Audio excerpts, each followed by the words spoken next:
Chris Bose, that's correct. You ended up top 8 here at YCS Prague with Qliphort. Yes. Is there anything you want to say before you go to the deck list? Shout out to Qliphort to travel with. All the English guys have like really good time with them. And Rivalry of the Warlords was the best cards. Right. That's pretty much it. Okay, yeah, let's see the list. Okay. So obviously you got Yeah. So you got 3 scout, self-explanatory, no talk about it. 1 monolith, really good cards. We tested the cat build. It was okay, but this was more consistent at what it did, so it was a lot better. 2 disc and 2 stealth. I much prefer this over disc. I only really searched this out to summon it, tribute someone once, and that was to OTK someone. I really wish I'd have played 3 of these. If I'd have played 3 of these, I would have won like a couple more matches. But I think this is just a much better standalone card than this in this particular build. It's more control. So, okay. 3 carrier, 3 helix. Some people have been dropping this, but again for the first turn combo you can do with stealth, where you open scout, monolith, stealth, 2 of these, it just makes that more consistent, and the fact that you've got the option to side one out as well, it just feels pretty good. That's it for the monsters. That's pretty much it. Okay. And you recently didn't main any hand trap monsters like Lexi Villa? They weren't relevant. BA was like non-existent at this tournament, and Vela is just really bad. And again, it's all about the going first, going second, which like in Netlock is really important. So I just don't think they're very good. And plus, they don't get you where you want to go. Like Quill, you want to kill your opponent, and Vela doesn't kill your opponent. It just stops it from playing. And I've got more than enough purple cards to do that. So full traps, got 3 vanities. Again, really good cards. Overall, like a lot of Nekloth builds didn't even main MST, so their actual main knockouts to this were limited to decisive armor and not very good. So usually, when you flip that usually win your game 1. I talked to a lot of really good Nekroz players as well, and they actively admitted that they were just prepared to lose game 1 for not maining MST, which I think if you're playing the best deck, if you're self-admitting that you're actively prepared to lose the first game, that's really bad Yu-Gi-Oh! So, 3 Mind Crush. Again, really strong.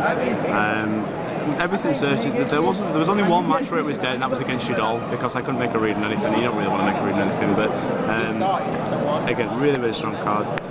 Maxed out, Skill Drain, again, really good card, push for extra damage, good against, it's a floodgate against pretty much everything. There's not, apart from the mirror, again, that's the only thing it's dead to. 2 Fiendish Chain, some people decided to run Mirror Force over this, however, I prefer this as a card for 2 reasons. The most prevalent reason this weekend was when I established a full board against Nekloth, and when I attack and they Valkyried, I Fiendish Chain my own guy and then attack the game. That was a play, and yeah, I prefer effect negation. You don't really have to worry about clearing the board, because if you're pushing for game anyway, you've got more than enough things to bounce things and whatever. So yeah,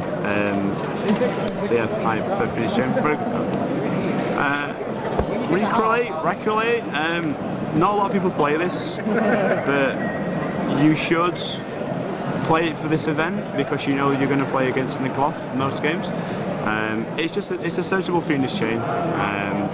In my feature match as well, in my top 8 feature match, it caused a lot of confusion with Alpine because I don't think he's ever read the card or seen the card before. So, but yeah, that was really good. I thought I'd slide it out more than what I did. I ended up keeping it in more, which was good. So, but yeah, I really like that card. More for the surprise factor. Drawing it is terrible though. You always want to search it at the right time, but as a standalone one of it, it's pretty good. Spells. 2 Summons Up, Self-Explanatory, 3 Sacrifice.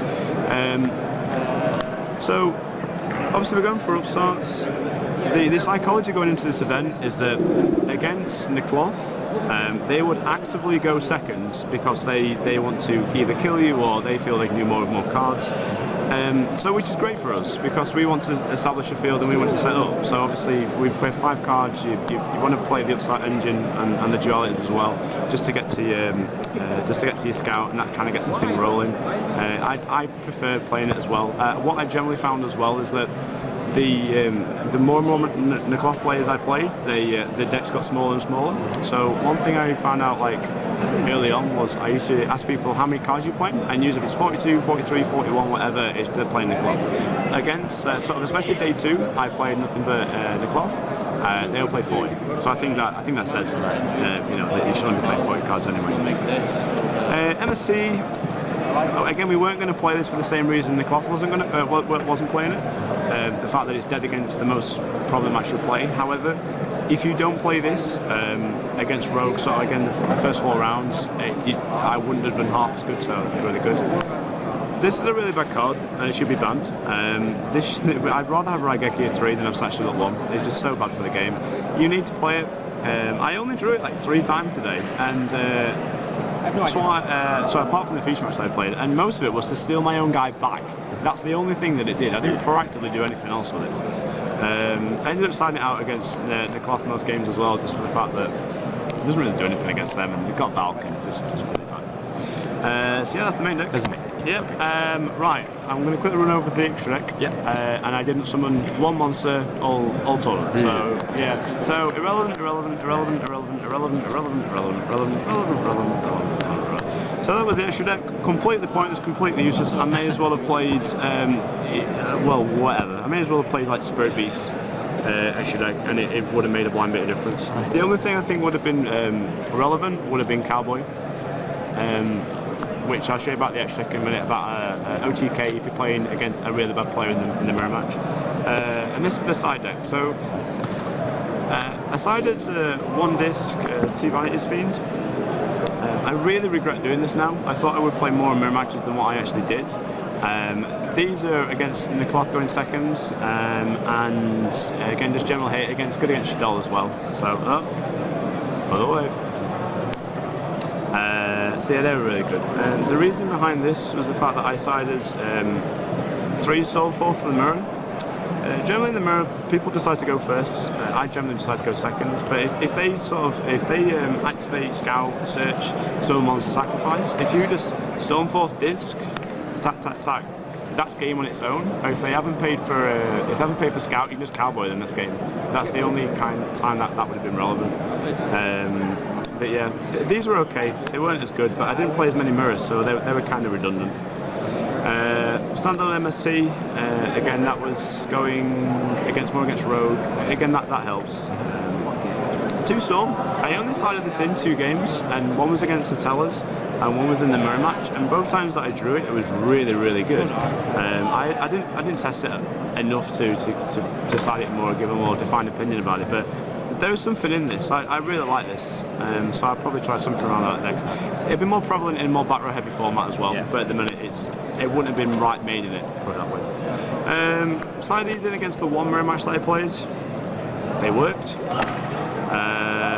Solemn Warning. Me and my friend played the exact same build, apart from 1 extra deck card space. I played Warning, he played Bottomless.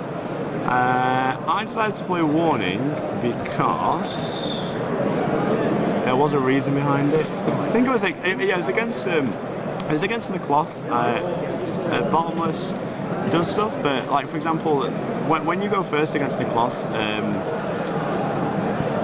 you're really scared of Excite on night, especially like if you've only got like the 1 thing to physically stop it. For example, Skill Drain, they've got MST Twister, so this dealt with the problem, and they couldn't respond to it with a clips or anything like that. So I don't think either one would have been better or worse, but yeah, it was pretty good. The best card of the weekend was this. Yeah, honestly, this won me so many games, and literally the look on people's faces when you flipped it over was just amazing. So, you know, you sort of, again, you go first because they're actively going seconds because they feel that we can deal with your floodgate card. So they summon a Manju, that's fine, they search, you flip Rivalry, and then they go, okay, yeah, they show you their hand, and obviously that combos really well with Mind Crush as well. But again, it's just the information, knowing that they have Valk, knowing that they have shitloads of mirrors that they can't use. And one thing you can do as well is that if you proactively leave them with their 1 monster, they can't recycle the mirrors, so they can't search the MSCs faster. So basically you can put yourself into a position where you have this or have Fiendish Chain, establish a massive board, and then play around Valk. So yeah, I honestly cannot stress how important this was. If I'd not have played this, I would not have got half as far as what I did. So yeah. that's the best card of the weekend. I basically played Rivalry of the Warlords up there. So, it's good. Okay. Yeah, Chris, any last words? Anything you want to say? Venue were great. Prague was beautiful. Everything's dirt cheap. Yeah, everything went really well. Better than what I expected. So again, shout out to everyone that game. Thank you for letting me do some channel. Right. Yes. Yeah, that's pretty much it. Okay. Yeah. Thanks, Chris Balls. Thanks for that, and congrats with your top 8 spot here at YCS Prague.